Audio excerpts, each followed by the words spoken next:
वसूलों पे आचा जाए तो टकराना जरूरी है, अगर जिंदा हो तो फिर जिंदा नजर आना जरूरी है।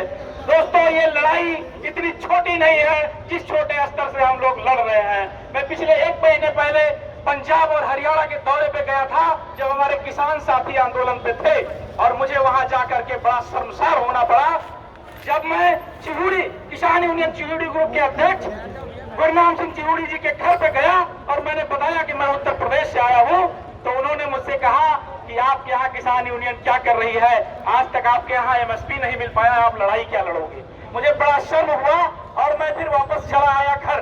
घर के बाद जब ये आंदोलन अपने चरम पे पहुंचा, 26 तारीख को मुझे कुछ मीडिया में सुनने को मिला कि इस आंदोलन को केवल हरियाणा और पंजाब के आंदोलन का नाम दिया जा रहा है।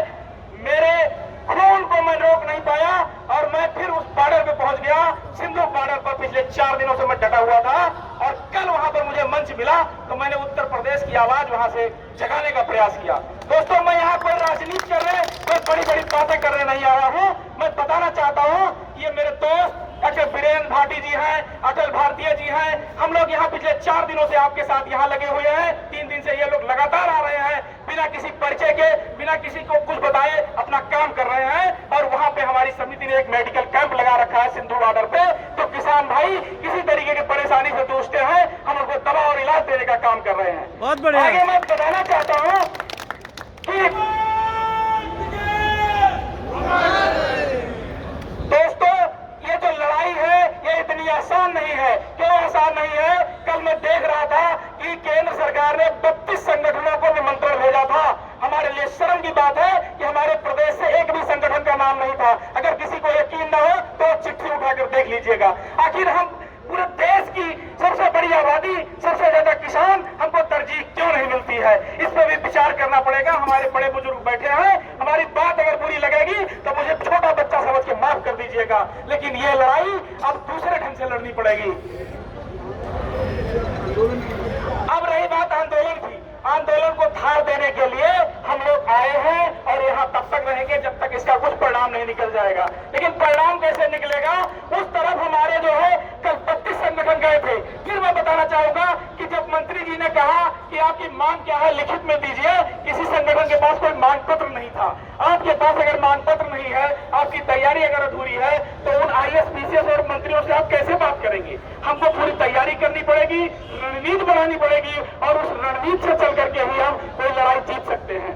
हम यहाँ पे रोड जाम कर लेंगे, हम अपनी बात रख लेंगे, लेकिन हमको लड़ाई लड़ने के लिए रणनीति की भी जरूरत होगी और उस रणनीति को बनाने के लिए हमको बैठ के काम करना पड़ेगा और अपनी एकता दिखानी पड़ेगी।